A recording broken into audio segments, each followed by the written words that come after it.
Donc le communisme est en train de se répandre partout. Voilà, je veux juste pour répondre à votre question. Ouais. Hein, voilà, c'est la réponse.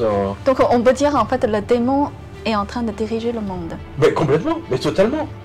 Mais ne l'oubliez pas, le communisme n'est qu'un remake de ce qui s'est passé à la Révolution française.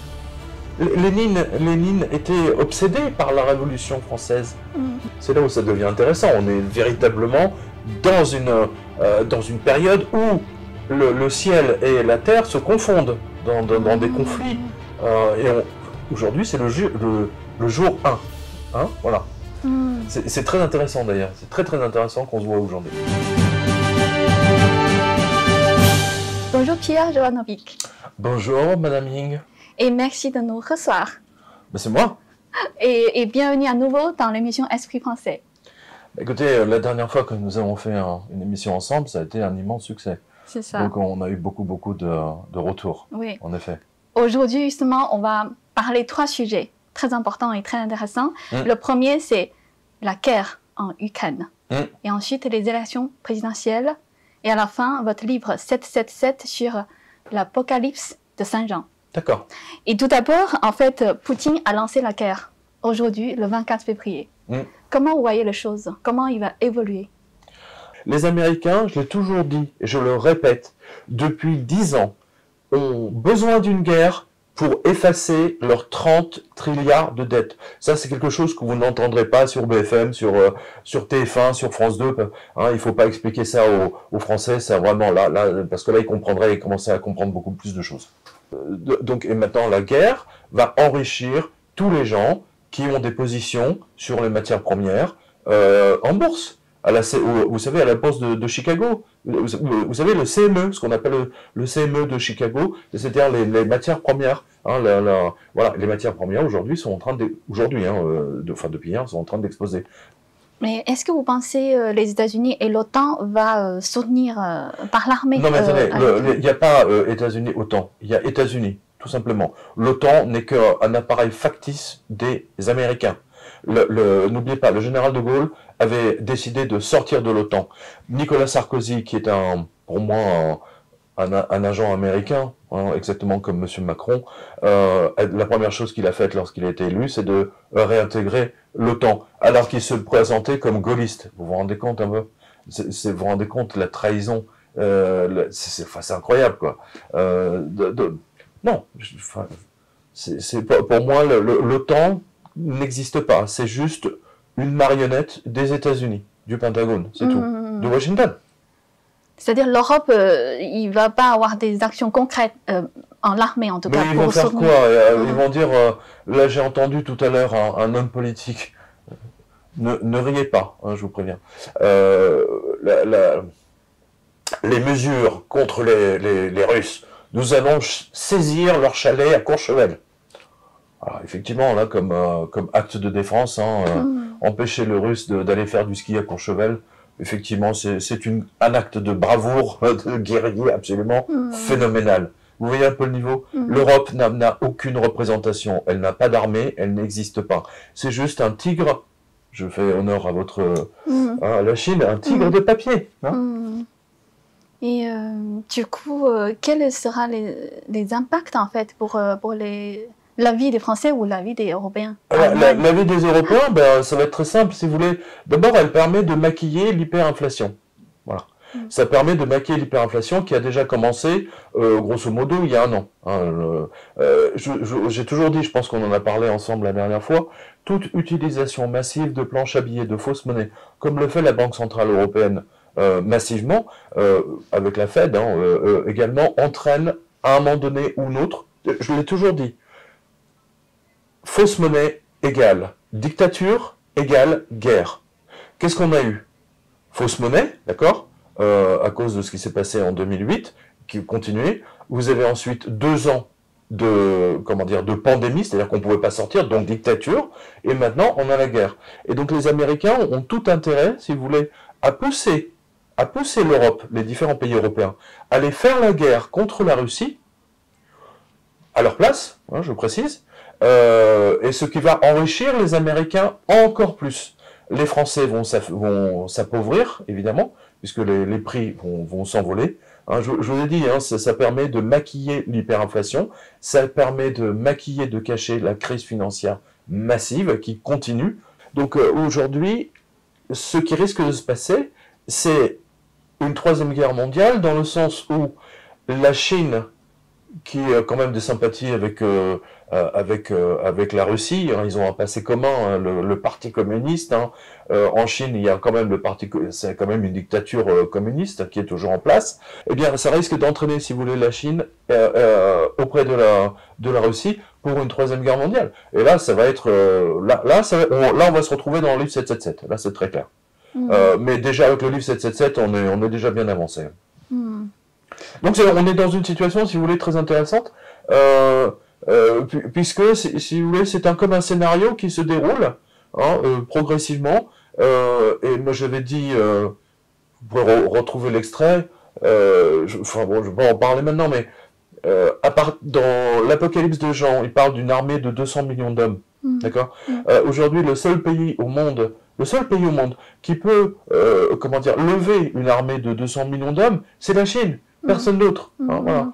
En fait, ça me fait penser, si les pays démocratiques en Occident ne soutiennent pas l'Ukraine, ça va encourager le président de la Chine envahir Taïwan, parce qu'il va voir les autres pays ne vont pas soutenir Taïwan réellement. C'est-à-dire c'est juste des paroles ou des sanctions, mais il n'y a pas d'action réelle. Ça va vraiment entraîner... Non, mais vous avez raison, mais attendez. Franchement, vous pensez vraiment que les Américains vont être d'accord pour envoyer leurs enfants à faire la guerre à Taïwan ou en Ukraine? Mais ils se sentiront pas vraiment concernés. Vous comprenez ce que je veux dire? Encore l'Europe, quand ils ont, en 1940, enfin 44 plutôt, 45, c'était compréhensible parce que la majorité du peuple américain est une souche européenne. Hein, mais aller faire la guerre en Ukraine, bon là c'est déjà et se mobiliser pour une guerre pour Taïwan, là, vous savez là tout risque de se passer. Je veux dire, le système américain peut voler en éclats. Regardez ce qui s'est passé au Canada par exemple.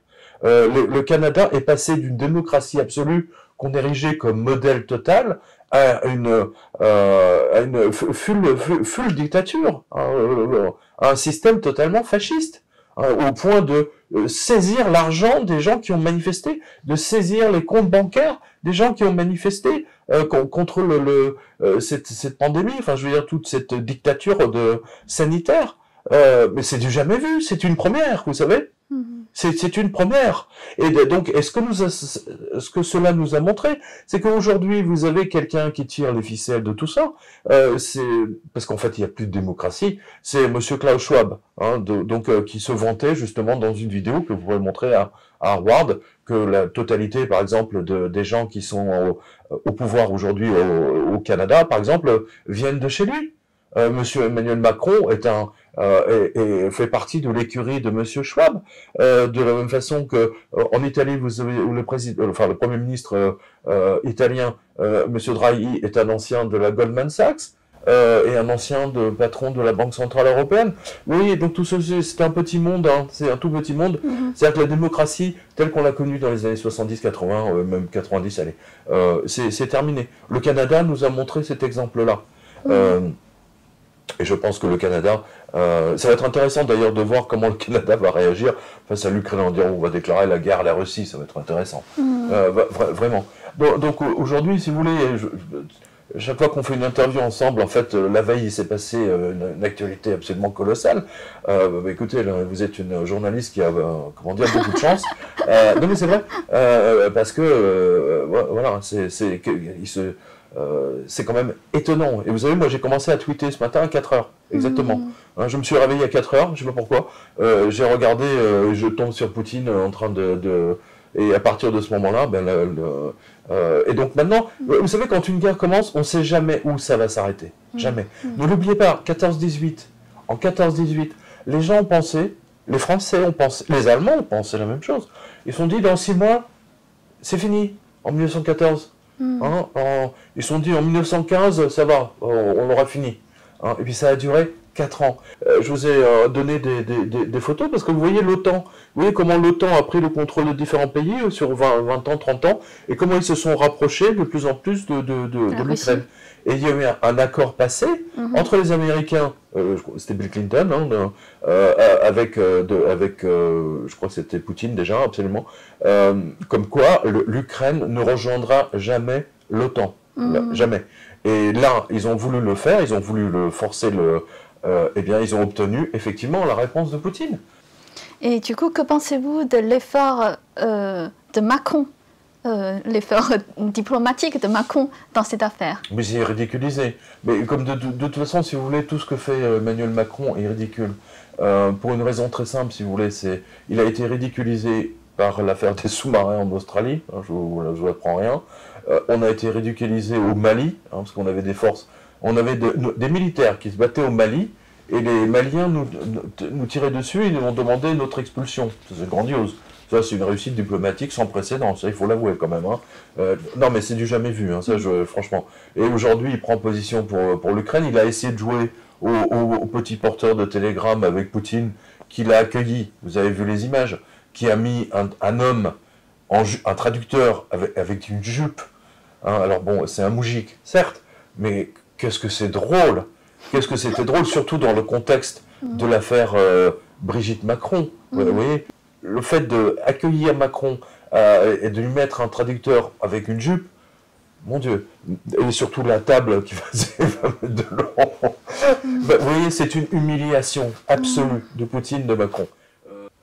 Et maintenant, 40 jours avant les élections présidentielles, et le président Macron, il n'a pas encore annoncé sa candidature, mais il a déjà toutes les signatures. Et il a aussi en tête de tous les sondages. Que pensez-vous de ça? Je pense, si vous voulez, que les sondages, je pense qu'il est surévalué, mais disons qu'il a 20%. Hein, disons qu'il a 20%. Eh bien, on retrouve toujours la proportion 20-80. C'est-à-dire les 20% des riches et des ultra-riches en France vont voter pour Macron pour préserver leurs avoirs. Oui. En revanche, 80% de la population est contre Macron. Oui, le 20-80. Mais le système électoral est fait d'une façon tellement bizarre, on n'a pas trouvé mieux hein, depuis, c'est ce qu'a dit Winston Churchill. Hein. La démocratie, ça ne fonctionne pas toujours très bien, mais on n'a pas trouvé mieux. Hein. Sinon, essayez le communisme, par exemple. Hein, hein, voilà. Donc, je pense que M. Macron est surévalué, mais effectivement, 20% des gens, soi-disant, vont voter pour lui. Bon, pourquoi pas. Je pense que c'est majoritairement des personnes à la retraite, vous voyez, uniquement les retraités, les très vieux, et ceux qui sont dans les EHPAD, hein, qui vont voter Macron, parce que bon, voilà. Mais que tout le reste va voter effectivement contre Macron.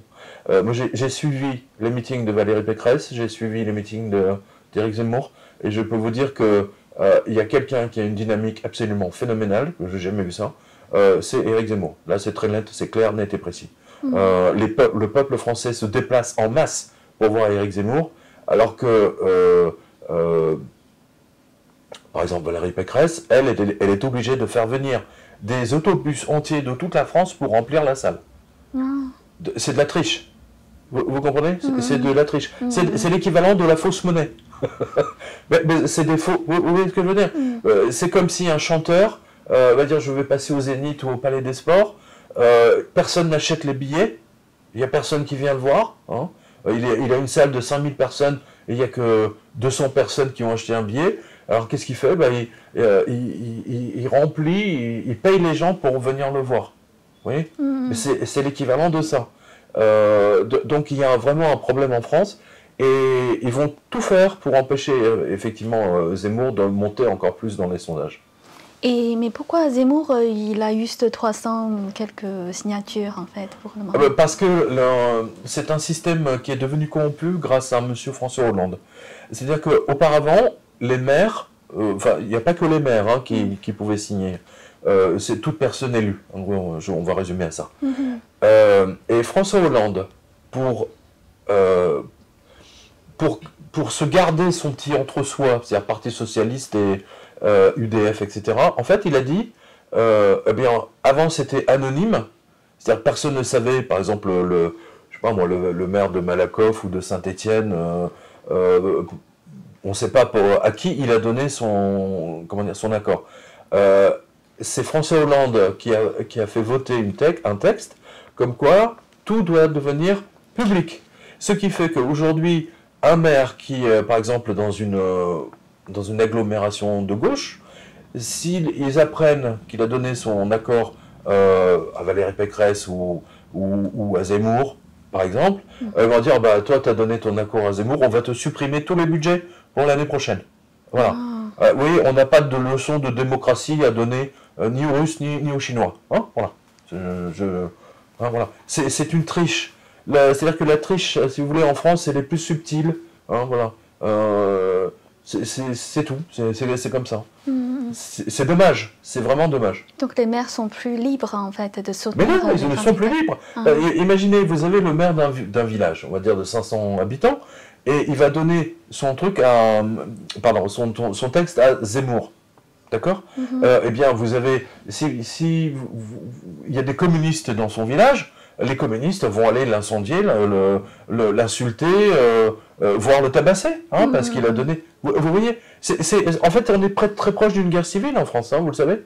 Je vous ai toujours dit, utilisation de fausses monnaies amène dictature, amène une guerre, que ce soit une vraie guerre ou une guerre civile. Voilà. C'est-à-dire, si jamais Zemmour, dans une semaine, il n'a pas les 500 signatures, et le président Macron sera réélu. Mais je pense qu'il risque il y a un risque colossal. C'est-à-dire que si Zemmour ne reçoit pas ces signatures, tous ceux qui vont voter Zemmour, par vengeance, vont voter Mélenchon. Ou Marine Le Pen. Ou Marine Le Pen. Vous voyez ? Il n'y aura pas... Ça serait la deuxième fois que les Français se font voler une élection, quand même. N'oubliez pas, monsieur François Fillon. Hein, François Fillon a été... les Français ont été volés, si vous voulez, de la candidature de François Fillon par un acte absolument phénoménal du parquet du ministère de la Justice. Hein. C'est très grave ce qui s'était passé déjà à l'époque. Donc... vous savez, on n'a pas de leçon de corruption à donner. Hein. La corruption, en France, aujourd'hui, elle est à tous les niveaux. C'est pour ça que M. Macron, hein, tout à l'heure, je vous ai parlé de mon livre 666, mais qu'est-ce qu'il a fait? Pour bien montrer, il a donné 666 millions d'euros à la Libération, au Figaro, à toute la presse, pour qu'ils ne fassent pas faillite à cause de la pandémie. Vous voyez, alors qu'il leur donnait déjà des centaines de millions. C'est un vrai scandale. C'est un... Enfin bon, je peux m'énerver, mais c'est ce qui se passe, si vous voulez, en France. On n'a pas de leçon de... Le gouvernement de M. Macron et de ses consorts, c'est de la corruption à tous les niveaux. Ils ont acheté toute la presse. Hein, voilà. Toute la presse. Et quand vous avez une presse d'opposition, vous avez la censure de YouTube, de Facebook, etc. Voyez, qui leur tombe dessus. Hein, parce que n'oubliez pas, monsieur Macron est très ami avec M. Zuckerberg, hein, le PDG de Facebook. Vous voyez, il prépare les élections. Hein, voilà. Ok, donc on va maintenant changer un peu de sujet. On va continuer, mais on va changer sur votre livre 777. Ah, mais je sais que vous l'appréciez beaucoup, donc c'est très très gentil à vous. Donc, c'est vraiment, c'est pas moi qui ai demandé à faire le. Hein, on est d'accord. Vous voyez ce que je veux dire? Il n'y a pas. C'est ça. Non, c'est vraiment mon initiative. En fait, je trouve qu'il y a un lien vraiment très proche de notre. Ce qui se passe en ce moment. C'est ça, c'est ça. Donc, dans ce livre, justement, c'est sur. On parle de Apocalypse de Saint Jean. Absolument, c'est un texte qui a quasiment 2000 ans, oui. Est-ce que, juste une question générale, est-ce que Apocalypse de Saint Jean, on peut dire que c'est l'Apocalypse de Bible, c'est la même chose? Oui, c'est un texte, si vous voulez, qui se trouve... alors, on va préciser, la Bible, enfin, en tant que livre, hein, c'est composé, si vous voulez, de l'Ancien Testament, d'accord? C'est-à-dire tous les textes hébreux, machin, et ensuite le Nouveau Testament, c'est-à-dire la Nouvelle Alliance, hein, c'est-à-dire tout ce qui concerne, par exemple, Saint Matthieu, Saint Luc, etc. Donc tous les apôtres, les lettres des apôtres, et le dernier texte du Nouveau Testament, c'est l'Apocalypse de Jean. Voilà.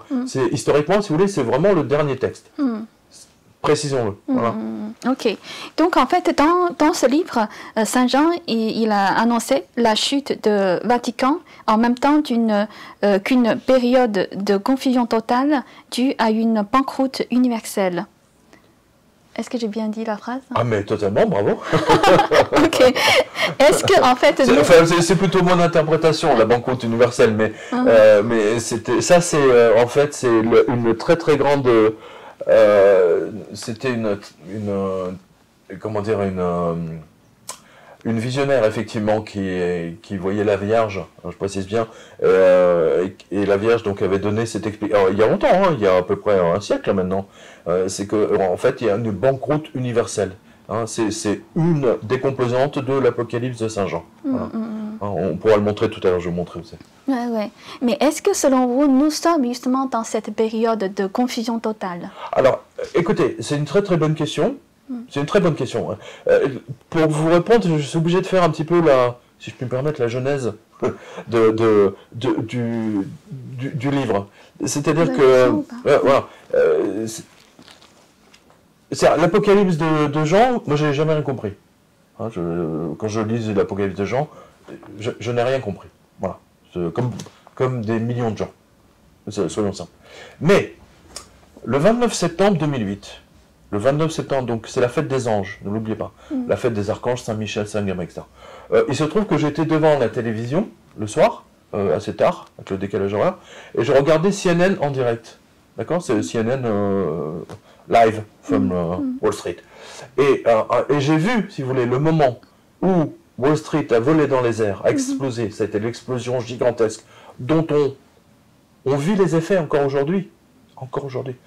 J'ai vu le moins 777,7 au moment précis où la cloche a sonné.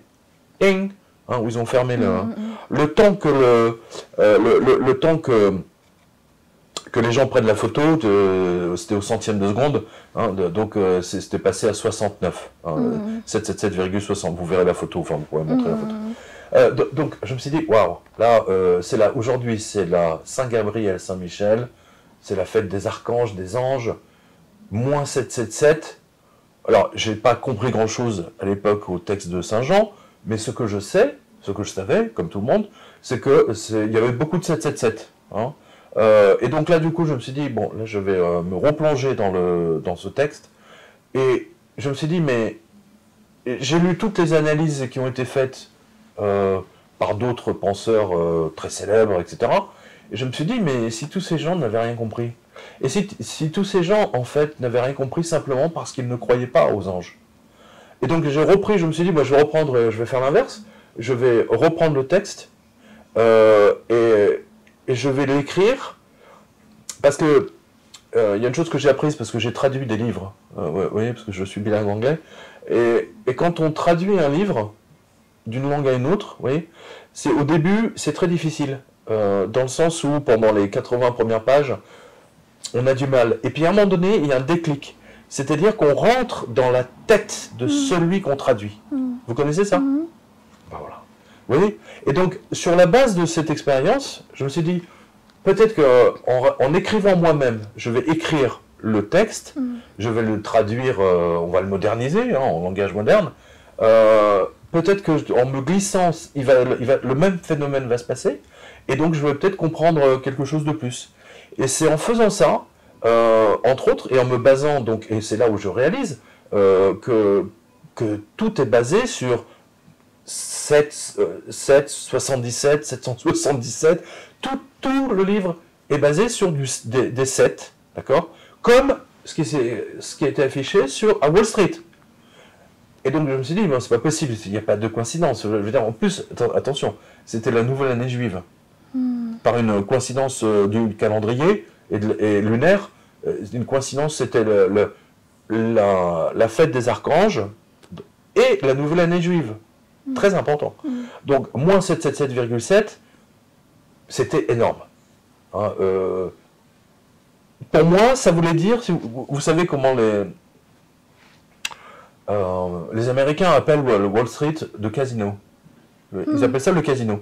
hein, je joue au casino, c'est-à-dire je joue pour, contre, machin, etc. Et quand vous allez à Las Vegas, et tout Américain, le monde entier, va à Las Vegas, hein, au moins une fois dans sa vie, c'est-à-dire que tout Las Vegas repose sur 777. C'est-à-dire que vous avez les machines à sous et vous tirez dessus, et si vous obtenez le 777 ou 7777, alors là c'est jackpot, oui, vous obtenez le... voilà, c'est comme ça que Las Vegas s'est développé, hein, c'est sur le bandit manchot et la roulette. Voilà. Et je me suis dit, bon, c'est incroyable, quoi. Je veux dire, même un écrivain de science-fiction, s'il avait voulu obtenir tout ça le même jour, il n'aurait pas osé. Et ben, pourtant, c'est la réalité. Et donc, je me suis mis à... Enfin, je vais vous faire le résumé. J'ai fait des découvertes personnelles extraordinaires que vous avez vues. J'ai même donné des tables de correspondance que vous pourrez montrer. Mais c'est surtout la lecture qui est importante à mon sens. Et c'est là où j'ai dit... Et je l'ai dit à la radio, en direct à la radio, sur la radio ici maintenant, 1 an avant. C'est-à-dire que j'avais écrit ce livre, je sais pas, et 6 mois après, je pense que, ou 8 mois après, j'ai eu une interview à la radio ici maintenant, à Paris, et donc c'était en direct. Et j'ai dit, répété à nouveau, si mon interprétation du texte de l'Apocalypse de Jean est juste, on est d'accord? À ce moment-là, Benoît XVI sera éjecté du Vatican. J'ai pris un risque colossal en disant ça. Mais vous vous rendez pas compte des risques que j'ai pris. Parce que alors, pendant 2 ans, je me suis fait insulter. Mais vous savez, tous les catholiques traditionnalistes, tous ceux qui... Voilà, Jovanovic est fou, machin, c'est n'importe quoi, il veut vendre des livres, on s'en fout. Je veux dire, moi, je force personne à lire mes livres, hein, ou les acheter. Hein. Mais c'est la jalousie, plus ils se sont dit, ils ont trouvé un truc, on va le massacrer. Hein, c'est un fou. Bon. Et puis, 1 an plus tard, jour pour jour, Benoît XVI est éjecté du Vatican. Et là, pendant 15 jours, 3 semaines, ma boîte mail était remplie. Et du coup, les ventes de livres, bon, ont remonté. Donc je me suis dit, bon, d'accord. Donc là, ça a validé. Vous me suivez? Et si j'ai validé cette partie-là de l'explication de l'Apocalypse de Jean, donc le reste suit. Alors, comme je le dis dans le livre, je n'ai pas la prétention d'avoir tout expliqué, on est bien d'accord. Mais il y a des parties qui sont d'une clarté totale. Et donc, je maintiens effectivement que nous sommes aujourd'hui dans cette période qu'on appelle l'Apocalypse. Et il y a un marqueur clair, là, c'est la démission de Benoît XVI. Voilà. Vous l'avez sur YouTube, hein, je pourrais vous donner le lien pour pouvoir récupérer quand je le dis en direct à la radio. Et c'est ça qui est fou, c'est que j'avais une chance sur 365. Une chance sur 365 jours de tomber juste. Vous êtes d'accord? Hein, au casino, puisqu'on parle de casino de 777, n'oubliez pas, quand vous jouez à la roulette, c'est pas 365, hein, c'est 36, hein, plus le 0. Hein. Donc, il y a des choses quand même absolument incroyables. Et maintenant, si vous voulez, pour énormément de lecteurs, ce livre est devenu, je ne veux pas dire une sorte de... J'allais dire une sorte de Bible, non, une sorte de référent temporel des choses qui vont se passer. Voilà. Et c'est très très important. Et c'est pour ça, si vous voulez, moi j'ai toujours dit, ceux qui suivent ma revue de presse ne se rendront pas malades parce qu'ils savent ce qui va se passer. Parce que vous savez, les docteurs en religion, vous savez, les docteurs en théologie, les docteurs, ils sont docteurs, eux ils savent mieux que tout le monde ce qu'a dit Jean. Mais en fait, mon approche, elle est différente en ce sens où j'ai dit, ce que dit Jean, c'est la réalité, c'est une expérience, comme vous savez, une sortie hors du corps, hein, c'est un ange est venu le chercher. Bon, donc ça, vous retrouvez ça dans mon livre, mon premier livre, Enquête sur Alexandre l'Ange gardien. Et donc, il est parti de l'autre côté, on lui a montré des choses avec 2000 ans d'avance. Tant et si bien qu'il ne comprenait pas ce qu'il voyait. Et il voyait des choses technologiques qu'il ne comprenait pas. Par exemple, pour lui... Mais oui, bonjour Iris. Attendez, Iris vient faire bonjour à vos spectateurs. Oui, ma puce. Elle vient de dire bonjour. Là, bonjour. Elle aime bien. Hein. Oui, ça y est, c'est son tour. Voilà, c'est son tour. C'est son tour. Qu'est-ce que je vous disais du coup? Je ne sais plus. il a vu des choses numériques, même oui, il ne croyait pas. Enfin, il ne comprenait pas. Par exemple, écoutez bien, ça c'est extraordinaire. Bonjour. Oui, c'est le seul chat qui participe aux interviews et qui vous parle. Elle vous parle en chat. Oui, c'est ça, je vois ses yeux. Ah, il te fait... Elle me fait des câlins. Oui. Bah oui, ma puce. Bah oui. Ça y est, tu as participé, en tout cas. Elle veut, absolument, elle veut participer. Voilà, c'est câlin time. C'est ça. Il sait que vous devez faire une pause. Descendez plus. Voilà, c'est bien, monsieur. Voilà. Ça y est. Oui, pour revenir à... C'est quelque chose de très important de comprendre, si vous voulez. C'est que les anges lui ont montré le futur. C'est là où c'est extraordinaire. Ils lui ont montré... Jean parle des images... Il parle des images qui parlent. Vous vous rendez compte? Des images qui bougent. Non, des images qui bougent et qui parlent. Non, mais je ne sais pas si vous réalisez. À l'époque, si vous voulez, les seules choses qu'il y avait, si vous voulez, c'était des dessins sur les murs. Et c'est tout. Oui, des dessins. Et lui, il parle, ces dessins, c'est des images qui bougent et qui parlent. Oui, et dans le livre justement de votre livre 777 sur l'Apocalypse de Saint Jean, il y a quelque chose qui m'intéresse particulier, c'est le dragon rouge. Oui. Donc pour vous, vous avez marqué le dragon rouge, c'est le diable, le Satan, et aussi le système. C'est pas moi qui dis ça. Donc c'est Saint Jean. Saint Jean qui dit alors. Voilà, Saint Jean, mais moi j'ai fait la table des correspondances. D'accord, donc le dragon rouge c'est le diable. Qui porte un sac à main. Hein. Ouais, ok, le Satan, mais aussi le système communiste. Oui, ça absolument. C'est vous qui l'avez. Absolument, tout à fait. Et pourquoi pour vous le dragon rouge c'est le système communiste?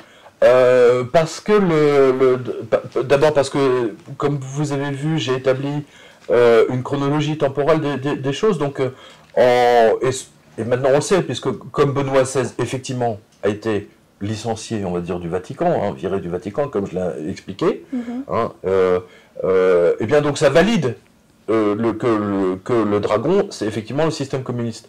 Que s'est-il passé avec Lénine? Vous savez, quand les communistes ont pris le pouvoir, les Russes, qu'est-ce qu'ils ont fait? La première chose, d'abord, ils ont détruit toutes les églises, ne l'oubliez jamais. Ensuite, ils ont pris les statues. Vous savez, les statues du Christ, de la Vierge, et ils les ont mis dans des casernes où ils servaient de cible d'entraînement aux jeunes recrues pour tirer.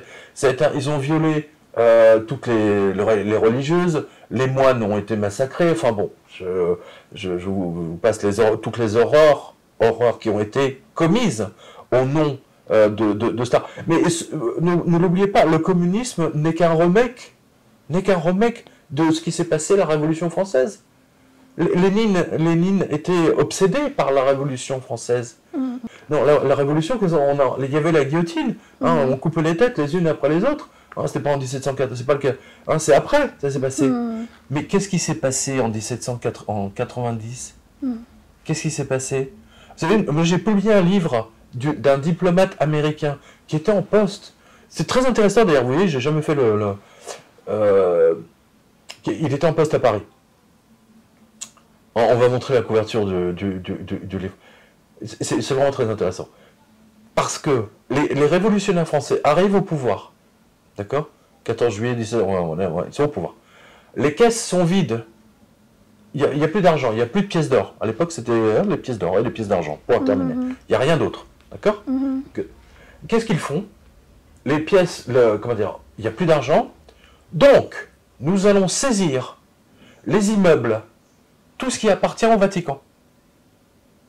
Ils ont saisi les biens du pape en France. Et ils ont dit, voilà, ça va garantir, on va faire des billets en papier, on recommence, on fait des billets en papier, d'accord, des billets de banque, qui vont être garantis par des immeubles. Les immeubles qui appartiennent au gouvernement français. Qu'ils ont pris au Vatican. Alors donc, ils ont imprimé l'équivalent de la valeur qu'ils ont prise, mais au bout d'un an, qu'est-ce qui s'est passé? Il n'y avait plus d'immeubles à voler aux autres. Donc, les billets de banque qui étaient en circulation ont commencé à perdre de leur valeur. les paysans ne voulaient plus accepter ces billets de banque. On va les montrer à l'écran, je vais vous donner le livre. Et donc, ils ont commencé à les envoyer à la guillotine. Hein, tu ne veux pas accepter notre fausse monnaie? On va te couper la tête. C'est exactement ce qui s'est passé. La fausse monnaie, ne l'oubliez pas, est une invention anglaise, mais en France, grâce à un monsieur qui s'appelait John Law. D'accord? C'est lui qui a inventé la banque centrale, la fausse monnaie, blabla, etc. Hein, voilà. Bien que le premier billet de banque véritable ait été inventé par les Chinois.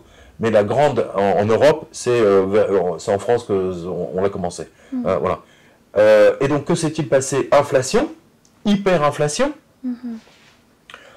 Je vous donne l'exemple de EDF, l'électricité de France. Aujourd'hui, vous payez votre facture EDF, d'accord? Mais à l'époque, l'EDF, c'était quoi? C'était des bougies. Et donc, les gens achetaient des bougies pour s'éclairer. Et bien entendu, le prix des bougies s'est envolé. Exactement comme ce qui se passe aujourd'hui à cause de l'Ukraine. Oui, c'est-à-dire fausse monnaie et ainsi. Et que s'est-il passé? Regardez bien ce qui s'est passé. Regardez bien. Vous avez une hyperinflation. Vous avez une caste de corrompus qui s'enrichissent comme des porcs. Et tout le reste des Français qui crèvent la faim, littéralement. La monnaie ne vaut plus rien. La monnaie ne vaut plus rien. Jusqu'à un point où les Français, refusant d'utiliser par exemple leur seconde monnaie qui s'appelait les mandats nationaux, ils ont préféré utiliser des boutons de vareuse militaire, comme celui-là, comme monnaie. Oui. Et à un moment donné, c'était tellement catastrophique que Napoléon a pris le pouvoir. Voilà. Là, je vous fais un petit résumé. Donc, ce que je vous ai dit tout à l'heure est sur la base du 777, entre autres, c'est-à-dire tout usage de fausse monnaie entraîne une dictature et entraîne la guerre. Qu'est-ce qui s'est passé? Qu'a fait Napoléon? Il est allé faire la guerre aux Italiens et à tout le monde pour leur voler leur or. L'or de l'Italie est venu en France. C'est grâce à ça qu'il est reparti. C'est en volant l'or, les lingots d'or, les tableaux, le lion de Venise, hein, ne l'oubliez pas, ça a été volé, puis ça a été, on l'a rendu à un moment donné. C'est le vol de l'autre. Voilà. Donc le dragon... La même chose s'est passée, pardon, juste une chose. Oui. La même chose s'est passée, c'est passé avec Hitler.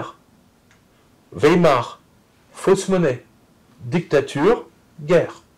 Voilà. On est dans la même configuration aujourd'hui. Et puis, puisque vous parlez du dragon, je rappelle que j'ai la photo quelque part. Par exemple, l'un des billets de l'Allemagne de l'époque, il y avait un dragon dessus. Oui. Il y avait un dragon dessus. Non, mais c'est étonnant d'ailleurs. C'est-à-dire le dragon rouge qu'on parle, oui. Le communisme, ça vient au début en France. Et après, ça s'est parti en Russie, enfin, bien sûr, bien sûr. Après en Chine. C'est très intéressant. C'est-à-dire que n'oubliez pas, en fait, techniquement, si vous voulez, qu'est-ce que ça montre quoi? Qu'ont fait les Français en 1789? Ils ont coupé la tête du roi, mais techniquement, ils ont coupé la tête de Dieu. Hein, parce que le roi régnait parce qu'il avait la grâce de Dieu. Alors, moi, je ne suis pas royaliste, hein, on soit bien d'accord. Certainement pas. Mais le fait d'avoir guillotiné le roi, donc Dieu, a amené ce que vous voyez aujourd'hui, puisque vous êtes en France, la laïcité. Vous avez vu qu'au nom de la laïcité, ceci, cela, mais qu'au nom de la laïcité, justement, l'islam progresse d'une manière fulgurante. Vous voyez?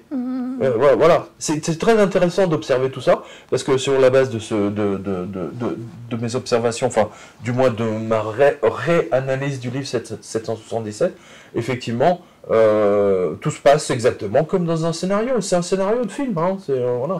C'est un film.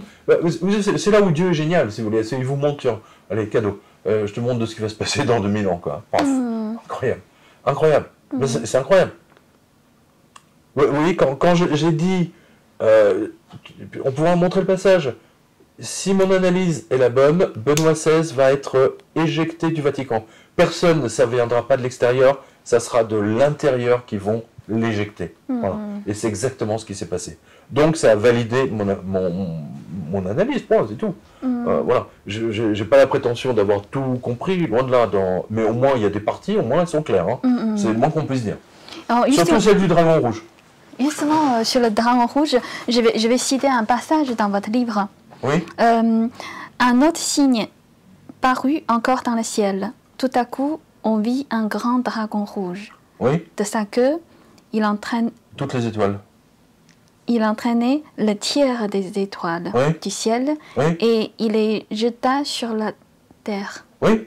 Et entre parenthèses, c'est votre explication, je crois, entre parenthèses, Lucifer a entraîné avec lui un tiers des anges du ciel. Oui. Et aussi, l'idéologie communiste a entraîné avec elle un tiers des pays sur la terre. Absolument, oui, tout à fait. Oui, tout à fait. Écoutez, on a vu ce que ça a donné en Afrique, on a vu ce que ça a donné en France, en Italie. Cette idéologie communiste, si vous voulez, aujourd'hui, il n'y a que la Chine et la Corée du Nord qui ont gardé, si vous voulez, cette approche. Peut-être qu'il y a un pays ou deux de plus, je sais pas. Et comme, par exemple, si dans l'Apocalypse de Saint Jean, il est dit le dragon rouge, c'est le diable, le Satan, et c'est aussi le système communiste. Et aujourd'hui, le représentant, on peut dire le représentant des systèmes communisme, c'est le Parti communiste chinois. Oui. Donc c'est vraiment, on peut dire, c'est le démon sur cette terre, en fait. Oui, vous savez, je vais être plus large que vous. C'est-à-dire qu'en fait, ce que j'ai vu, si vous voulez, c'est que, par exemple, le gouvernement français a fait exactement la même chose que le gouvernement chinois. C'est-à-dire qu'on est rentré dans une espèce de dictature sanitaire, donc c'est la même chose. Donc c'est le communisme, c'est très important. On est dans un système communiste, c'est clair. On a changé. On n'est plus dans les années 70, 80, 90, où il y avait véritablement une démocratie. Attendez, regardez. Justement, ça tombe bien. ça tombe bien. Regardez Madame Valérie Pécresse. On apprend que elle a été élue uniquement parce que ils ont fait venir des Français chinois d'origine chinoise du 13e arrondissement qui ont voté en masse pour Valérie Pécresse et certains ont même fait voter leurs chiens. Vous voyez ? Ah bon? Oui. Comment? Oui, vous verrez, c'est un scandale en ce moment, c'est un scandale. Donc vous voyez un peu l'idée, tout est faux. Les politiques font venir des faux électeurs. Ils font venir des faux électeurs, c'est des faux électeurs. Il y en a un qui, pour montrer à quel point tout ça a été bidonné, il a fait voter son chien. Voilà. Et on le sait, parce qu'il s'appelle Douglas. Vous montrerez. Donc vous voyez, tout est faux, les politiques, tout est faussé. Voilà, c'est ça que je veux vous dire. Fausse monnaie, fausse blonde, voilà. Vous savez, maintenant les femmes vont se faire des trucs de chirurgie esthétique, tout est faux. Voilà. C'est fausse news, grâce à. Tout est faux. Oui, tout est faux. On est rentré dans le faux. Voilà, c'est ça. Et c'est ce qui sort du livre 777. Et plus encore dans le livre. C'est pas la suite, mais dans le livre 666, ça va beaucoup plus loin, puisque là, c'est purement économique. Voilà. Donc, justement, vous avez aussi dans votre livre, il y a une phrase qui m'a tellement marquée, c'est « Le marxisme se répand dans le monde entier comme un virus pandémique ». Après, j'avais oublié dis donc que j'avais écrit ça, c'est fou ça. Ah oui, c'est... Ah oui, j'ai complètement zappé, ouais. Et comment vous considérez le marxisme comme un virus pandémique? Parce que je vous remercie, vous voyez, j'avais même oublié que j'avais écrit ça. Je l'ai écrit en quelle année? 2009 2009, ouais. 2009. Ça ne rajeunit pas. Parce que c'est réellement ce qui s'est passé. Mais c'est exactement ce qui s'est passé. Parce que tout le monde a copié le système modèle chinois. Tout le monde m'a dit effectivement que ce que j'ai écrit dans ce livre est en train de se passer, oui. Et c'est vrai qu'à la lueur de ce que vous me dites, je ne savais même pas que j'avais écrit virus pandémique dans ce livre. Oui. C'est quand même incroyable. Donc, comment expliquez-vous, en fait, pourquoi le modèle chinois comme un virus pandémique qui est répandu, vraiment, qui se répand dans le monde entier? Et tout le monde copie le modèle chinois. Donc le communisme est en train de se répandre partout, voilà, je veux juste pour répondre à votre question. Ouais. Voilà, c'est la réponse. Donc on peut dire, en fait, le démon est en train de diriger le monde. Mais complètement, mais totalement. Mais quand vous voyez quelqu'un d'aussi corrompu comme Macron et toute son équipe, quand vous voyez toute l'oligarchie ukrainienne, par exemple, quand vous voyez ce qui se passe en Italie, je veux dire, vous avez un type qui n'a jamais été élu par le peuple, qui prend le pouvoir. Je parle de Mario Draghi, un banquier qui n'a jamais été élu. Quand vous voyez que l'Union européenne donne des directives alors qu'ils n'ont jamais été élus, mais c'est purement scandaleux. Mais bon, c'est un système communiste, si vous voulez, ça a une autre couleur, c'est bleu. Avec les Chinois, c'est rouge. Là, c'est bleu, c'est une couleur... oui, c'est juste une question de couleur. Mais c'est la même chose. Et tout à l'heure, vous avez dit... Je vous remercie parce que, effectivement, vous venez de mettre une lumière, un projecteur, si vous voulez, sur des choses que j'ai écrites. Et effectivement, j'ai complètement zappé. Non, mais sérieusement, je suis très surpris, d'ailleurs.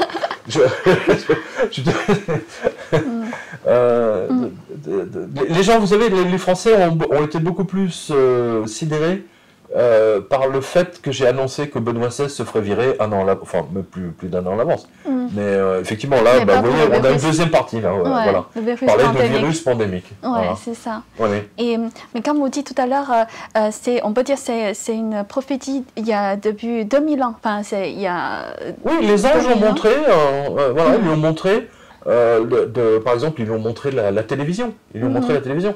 C'est là où on parle de faux prophètes. Qu'est-ce qu'un prophète? Et un faux prophète, c'est celui qui annonce des fausses news. C'est compliqué. Vous comprenez? C'est génial. Non, mais c'est purement génial. Mais est-ce qu'en même temps, ça va dire, c'est-à-dire il y a des choses inévitables. C'est-à-dire, de toute façon, c'est comme il y a des choses qui est déjà projetées. C'est déjà écrit. C'est ça. Il y a certains destins on ne peut pas éviter. Mais chacun entre nous, sur la route, on peut peut-être faire certains choix. Exactement. Mais ce que ça montre... oui, j'ai pensé que... évidemment, j'ai cogité là-dessus quand j'écrivais, parce que c'est tellement énorme que... Et puis, ça, vous savez, ça gêne les gens que Saint Jean ait pu montrer, enfin du moins que Dieu ait pu montrer comme ça, tiens, clin d'œil, bombe. Et vous avez raison, je dirais, où est le libre arbitre? Mais ça, c'est notre propre destin. C'est-à-dire, vous avez votre destin, j'ai le mien, mademoiselle le sien. Oui, c'est des choses qu'on... Mais en même temps, il y a le destin global d'un pays, d'un peuple, et ainsi de suite. Et c'est ça que Dieu, les anges, ont montré à Jean. Oui. Et lui-même ne comprenait pas tout. Oui, il était pas sûr il ne pouvait pas comprendre, parce que les technologies qu'on lui montrait, par exemple le papier, oui, le papier il ne comprenait pas. À l'époque, lui, c'était les rouleaux, c'était de la peau d'agneau ou de mouton, oui, c'est des rouleaux. Le papier n'existait pas. Les billets de banque n'existaient pas. Oui. Et on lui montrait les billets de banque, etc., la banque centrale, il ne comprenait pas. Hein, ça, c'est un clin d'œil au dollar. Hein, oui. Ça aussi, je ne me suis pas trompé là, pour le coup, avec l'histoire du dollar. Oui. Regardez, 30 trilliards de dettes. 30, on en a parlé au début. Et bien, vous voyez, on revient à la même chose. C'est dans le livre. 30 trilliards de dettes, c'est irremboursable. Et les États-Unis mènent le monde à la faillite totale. De toute façon, vous savez, moi, j'ai jamais écrit pour avoir du succès. Ça m'a jamais intéressé. C'est un travail intellectuel purement personnel, en essayant de trouver des réponses. Vous avez envie de le faire. Et voilà, bon après, donc c'est pas moi qui décide que je suis un écrivain. C'est le public qui décrète que je suis un écrivain, et personne d'autre. Oui, c'est la même chose pour un chanteur ou un musicien, enfin. Oui. Il y a des gens qui se prétendent écrivains, ils ont écrit 50 bouquins qui ont été publiés, achetés à 10 exemplaires, oui. C'est un peu l'idée. Moi, j'ai jamais eu cette prétention-là enfin bon, c'est très que... Mais vous savez, j'ai été vraiment traîné dans la boue pendant 2 ans. Quand ce livre est sorti, pendant 2 ans, sur Internet, mais c'était des insultes les unes après les autres. Ah bon? Ah oui. Donc, et puis les jours où Benoît XVI a donné sa dème, alors là, paf, terminé, il a pleuré. Ça y est, la souffrance est terminée. Mais pendant 2 ans, je me suis fait insulter par tous les cathos, vous savez, les traditionalistes, les théologiens, enfin, tous ceux qui prétendent détenir le fameux savoir. Vous voyez. Donc vous avez en tout cas franchi la période la plus difficile. Vous avez, en tout cas... Oui, enfin bon, moi, ça me dérangeait pas. Parce qu'en fait, plus il m'insultait, plus ça faisait parler du livre en même temps. Vous voyez, les gens se demandaient pourquoi, qu'est-ce qui se passe. C'est vrai. Ouais, c'était marrant. Il y a tous les effets. Oui, un effet double, c'est l'effet Streisand. C'est ça. Le fait que j'ai écrit virus pandémique, c'est très intéressant, parce que ça veut dire qu'on est en plein dedans. Oui. Je ne sais même pas d'où ça m'est sorti, cette histoire de virus pandémique, quoi. C'est énorme. Oui. Non mais c'est très fort, c'est intéressant. Vous savez, ça me fait penser, vous savez, j'ai fait plus d'une centaine de dédicaces dans toute la France. J'ai parcouru toute la France. Et puis je reçois régulièrement des courriers de personnes à qui j'ai dédicacé le livre et qui me disent « Mais monsieur Jovanovic, je vous ai vu il y a 3 ans, comment saviez-vous que j'allais faire ceci ou cela quand vous avez dédicacé le livre ?» Moi, je me rendais même plus compte de ce que j'avais signé, quoi. Ou de ce que j'avais mis gentiment quand j'étais en présence de la personne. Mais la personne m'inspirait quelque chose, donc je l'écrivais. Et 2 ans, 3 ans, voire 5 ans plus tard, les gens me disent « Ah, mais c'est incroyable, ce que vous avez écrit là-dedans est devenu vrai. » Okay. Donc c'est votre rôle. Votre rôle et votre mission. Voilà, écoutez, ouais, vous avez je salue votre ange gardien, celui de mademoiselle et le mien. Ah ouais, je crois vraiment chacun a sa compétence. Exactement. C'est ça. Mes amitiés là-haut. Ouais. Et je vous dis, le fait qu'on se retrouve tous les deux avec 777 le jour de la déclaration de la guerre, c'est quand même assez amusant, puisque notre rendez-vous a été décalé à plusieurs reprises depuis décembre, et finalement ça se fait aujourd'hui, quoi. C'est tout à fait étonnant. Je vous ai dit que vous étiez une femme qui avait de la chance. Oui, j'ai la chance. Mais justement, dans l'Apocalypse de Saint Jean, à la fin, on peut dire à la fin des temps, il est écrit la scène, c'est justement c'est la catastrophe naturelle, pandémie et aussi fléau, c'est ça le fléau, et aussi la guerre. C'est comme on est en train de vivre ces temps. Il y avait quelque chose de oui, cette fin de temps. Vous savez, l'un des marqueurs, si vous voulez, c'était Fukushima pour moi, hein, parce que n'oubliez pas, il y a une apparition de la Vierge au Japon, c'est quand même pas fréquent. Hein, faut pas dire que les Japonais soient catholiques en majorité, hein, et ça s'est passé à Akita, et la télévision japonaise avait filmé les larmes qui sortaient d'une petite statue en bois, et les Japonais ont examiné ça, et vous connaissez la rigueur des Japonais, hein, et ils ne trouvaient pas d'explication, et cette statue pleurait, et en fait Akita c'était juste à côté de Fukushima. Donc vous avez par exemple, pour moi le truc le plus important, si vous voulez, c'est quand on lui montre qu'un tiers des océans seront pollués. Oui. Et qu'est-ce qui se passe aujourd'hui? Vous avez un tiers des océans, voire même un peu plus, hein, largement, qui est pollué justement à cause de Fukushima. Parce que Fukushima, les Japonais rejettent dans l'océan Pacifique toutes les eaux qui sont nucléaires, en fait, techniquement, hein, qui sont radioactives. Ils les rejettent dans le Pacifique, puisqu'ils n'ont plus de place, ils ne peuvent plus les garder. C'est criminel. C'est purement... Et on n'en parle pas. Oui, on n'en parle pas. Des gens en Californie, ils ont fait des analyses de poissons, de saumon, non pas de saumon, de poissons qu'on pêche dans le Pacifique, et ils ont trouvé que le poisson avait une teneur, je sais pas, il y avait 500 fois plus de radioactivité, on va dire, qu'autorisé. Donc ça, c'est du sérieux. Il y a un autre passage de gens que je montre en ce qui concerne l'assèchement des fleuves, en ce qui concerne le Frat, hein, et puis je vous dis, l'armée des 200 millions alors là, ça risque d'être très, très intéressant. On est rentré, vous savez, en tant que journaliste, pour nous, c'est une période faste. Puisque là, je veux dire, on est face à des événements, c'est quand même extraordinaire. Hein, on n'est pas dans une époque où il ne se passe rien. Vous voyez, là, vraiment, on ne sait plus où donner de la tête. Ouais, c'est ça qui est extraordinaire. Ouais. Et en fait, dans votre livre, vous avez évoqué théorie de l'évolution Darwin. Bon, c'est pas moi qui ai évoqué la théorie, mais... vous voulez dire dans le... c'est plus... Vous faites référence à quel passage, là? 89, page 89. En fait, Darwin, la théorie Darwin détruit la croyance. Ah oui, tout à fait, oui, d'accord, oui, dans ce sens-là, oui. Le darwinisme, si vous voulez, a encouragé la fin de Dieu. C'est-à-dire, pour dire aux gens, tout ça c'est des conneries, l'au-delà n'existe pas, les anges n'existent pas, Dieu n'existe pas, les saints n'ont aucun pouvoir, etc. Vous voyez que le texte de Jean, justement, c'est là où ça devient intéressant. On est véritablement dans une période où le ciel et la terre se confondent dans des conflits. Aujourd'hui, c'est le jour 1. Hein, voilà. C'est très intéressant d'ailleurs. C'est très très intéressant qu'on se voit aujourd'hui. Donc vous avez justement évoqué dans le livre la chute de Vatican. Oui. Donc ça la réalité... Bah, écoutez, là on le voit, hein, on l'a vu, la chute du Vatican. On a vu la trahison du pape. Et ça c'est lié du communisme ou pas? Bah, écoutez, alors là je vous remercie parce que justement ça nous permet comment dire, de raccrocher les wagons. Regardez ce qu'a dit le pape, enfin ce nouveau pape qui a été, l'autre a été démissionné, forcé on va dire. Qu'est-ce qu'il dit? Vaccinez-vous. Mais de quoi il se mêle? En quel honneur le pape dit aux catholiques d'aller se vacciner? C'est pas son propos. Le pape doit s'occuper uniquement de la spiritualité des gens, point, c'est tout, ça va pas plus loin. Il dit aux gens, il dit aux catholiques, accueillez des migrants chez vous. T'as raison. Mais de quoi il se mêle? Je veux dire, c'est la première fois que je vois un pape, un catholique, dire, accueillez chez vous quelqu'un d'une autre religion. Au nom... Non, c'est grotesque. Ce pape est un traître, un vendu. Et d'ailleurs, tant et si bien, si vous voulez, que aujourd'hui, les églises sont de moins en moins fréquentées.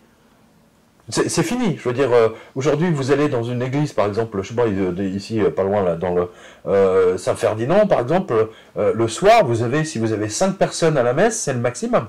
Et encore, moyenne d'âge, 80 ans. C'est fini. Ce pape a tué. Fini. Il a terminé l'église catholique. Le seul qui a maintenu, si vous voulez, l'église catholique et qui l'a fait remonter, c'est Jean-Paul II, bien entendu. Il a payé un prix très cher, hein, rappelez-vous l'attentat, etc. Et il a fait une sorte d'expérience aux frontières de la mort, puisqu'il a considéré que c'est la Vierge qui l'a sauvé de Fatima. Et c'est pour ça qu'il a récupéré la balle. Il a récupéré la balle et il l'a fait enchâsser dans la couronne de Notre-Dame de Fatima. Vous voyez? Donc pour le remercier. Voilà. Jean-Paul II était le dernier des grands papes. Voilà. Vous aviez le pape, celui qui a démissionné, qui vivait en couple, hein, avec... voilà, donc tout est comme ça dans l'Église. Je fais la différence entre l'Église catholique, hein, et entre ceux qui la composent, hein, le Vatican lui-même. Hein, voilà. Parce que ceux qui la composent, malheureusement, là, c'est...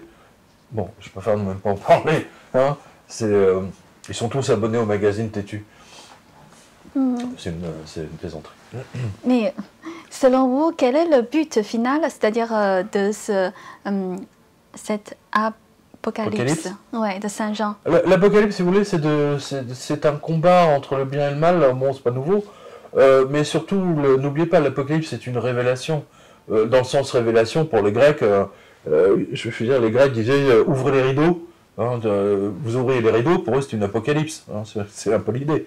C'est-à-dire qu'en fait on montre la réalité. Voilà. C'est ça l'apocalypse. C'est pas la fin du monde. L'apocalypse c'est montrer la réalité. Et c'est ce qui va se passer. C'est-à-dire qu'aujourd'hui vous voyez la trahison de tout le monde.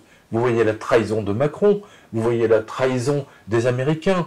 Je veux dire, ce sont des milliardaires qui veulent encore plus de milliards. Pour en faire quoi? On ne sait pas. Parce qu'à un moment donné, vous êtes tellement riche, vous avez même plus de... Il faudrait que vous vous réincarniez 20 fois de suite pour dépenser tout votre argent. Enfin, ça n'a pas de sens. Je vous ai envoyé une photo, par exemple, où vous voyez les 4 principaux dirigeants politiques américains, je parle du Sénat, au plus haut poste de Washington, qui possèdent des bouts entiers de l'Ukraine. Donc après, et même des Canadiens. Et les Canadiens ne sont pas mentionnés là-dessus. Donc vous voyez, et tout ça va être révélé au grand jour. Voilà. Ça va être progressif. C'est ce qui est en train de se passer en ce moment. Hein, voilà. Donc c'est-à-dire en fait tout ce qui s'est passé en ce moment, c'est aussi chacun payer leur karma. C'est-à-dire comme tout le monde a fait pas mal de choses mauvaises. Est-ce que c'est ça ou pas? Écoutez, là, personnellement, nous, on a publié beaucoup de livres justement sur ce qu'on appelle les réincarnations, etc. Parce que fondamentalement, je veux dire, la moitié du globe, du point de vue spirituel, croit fondamentalement dans les esprits, les âmes qui reviennent, qui se réincarnent pour corriger différentes choses et ainsi de suite. Pour une raison que j'ignore, les catholiques, alors là c'est un sujet qui les dépasse. Pour ma part, non seulement j'y crois, mais en plus je connais quelques-unes de mes vies passées, donc j'ai toujours été soit guerrier, soit prêtre. Vous voyez, c'est l'un ou deux, c'est amusant. Donc c'est une amélioration constante des âmes. Vous savez, derrière nous, vous avez des centaines de milliards d'âmes qui veulent s'incarner, qui veulent descendre sur Terre pour ressentir la réalité physique. Donc là, on est dans un sujet autre. Chacun vit, si vous voulez, il y a la révélation globale, l'apocalypse, je veux dire, tel que gens. Et puis nous-mêmes, chaque personne, à un moment donné dans sa vie, a ses propres révélations, on va dire ça comme ça. Hein, voilà. Et c'est ce qui va se passer en ce moment. Les gens vont vivre leurs révélations. C'est intéressant. Et ben justement, en fait, chacun, justement, comme un acteur, en fait, sur scène. Enfin, sur cette vie. Ah mais totalement. C'est le destin. Le destin n'est ni plus ni moins qu'une sorte de pièce de théâtre. Voilà. C'est ça. Est-ce que vous pensez que nous sommes... Parce que dans la Bible, à la fin, il y a un grand jugement. Vous voulez dire de l'Apocalypse de Jean? Oui, c'est ça. Oui. Est-ce que vous pensez que ce grand jugement s'approche? Forcément, puisqu'on est en train de vivre mais je pense que c'est beaucoup plus long que ça. Hein. Déjà, vous voyez, je pense que tout ça va s'étaler sur 20-30 ans. Vous voyez, ça ne va pas se passer comme ça du jour au lendemain, pas forcément. Peut-être, hein, j'en sais rien, là je m'aventure, hein, pardonnez-moi. Mais je pense que ça va plus... oui, regardez, quand j'ai écrit ce livre, c'était en 2009. D'accord, 2009. Aujourd'hui, on est en 2022. Oui. 2022. Benoît XVI a démissionné, je ne sais plus quelle année, 2006, 2007. Non, pas 2006, 2011, 2012, hein, dans ces eaux-là. Oui, déjà, c'était 5 ans après, quoi, ou 3 ans après, après avoir publié le livre. Donc, oui, déjà, il y a leur temps, si vous voulez, de l'autre côté, n'est pas la même que notre temps, notre vision du temps. Oui, tout à fait. Perception du temps, pardon. C'est pas du tout la même. Et aussi, à la fin, avant de conclure notre interview, est-ce que dans l'Apocalypse de Saint Jean, est-ce qu'il a aussi décrit certains espoirs de l'humanité? Écoutez, la bonne nouvelle, entre guillemets, si vous voulez, c'est qu'il existe une vie après la mort, quand même. Hein. C'est quand même la chose la plus importante dans le texte de l'Apocalypse de Jean. Hein. Et c'est en cohésion totale avec toutes les expériences aux frontières de la mort modernes qu'on connaît maintenant depuis 40 ans grâce à Moody. Hein, vous le savez bien, les Near-Death Experiences, hein, les expériences aux frontières, IMIN, je sais pas quoi, voilà, EFI, peu importe les acronymes, que ce soit en Espagne, que ce soit en Chine, que ce soit en Russie, en Afrique, tout le monde vit ces expériences aux frontières de la mort. C'est typique, donc, et c'est en cohésion totale avec le livre, avec l'Apocalypse de Jean. Totale. C'est la meilleure nouvelle. Ça, c'est clair. Ok. Mais merci beaucoup, Pierre. Mais c'est moi qui vous remercie, Mrs. Divine. Hein, Ying, ça veut dire en chinois divine, si j'ai bien compris. C'est mon prénom. Ah, c'est mon prénom.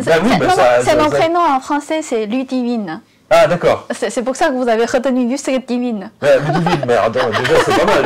C'est déjà hein, comme dirait Dieudonné, c'est déjà on est proche. Oui, c'est ça. Bon, merci beaucoup. Et c'est moi.